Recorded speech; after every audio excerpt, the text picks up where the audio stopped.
Latin America historically has been a region in which, by all governance metrics, we tend to underperform.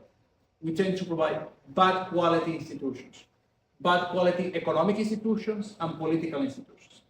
When it comes to economic institutions, we rank among the worst in everything, in property rights enforcement, in financial stability and monetary stability, in collective security, in the neutrality of the judicial system, and in all these institutions that are extremely important for economic growth.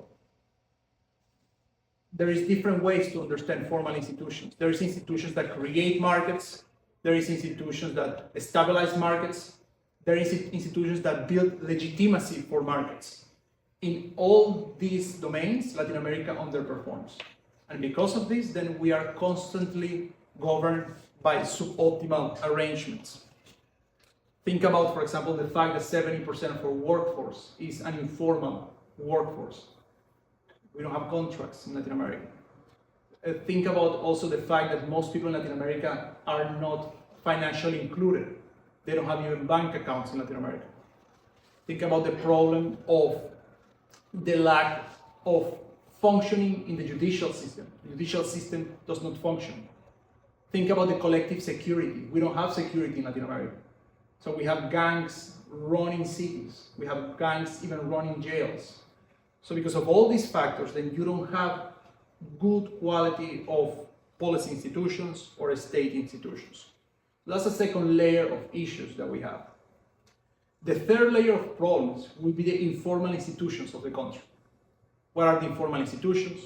Is our mental models about how we see the world, is our political belief, or normative belief, is our social norms. All these societal factors, we are also deficient in many of them. Which social norms are good for economic growth? For example, high levels of trust among people is good for growth because it decreases transaction costs. It allows people to do business. In Latin America, we have very high distrust in our societies. And again, we can talk later about the reasons of why, but this is something that is happening.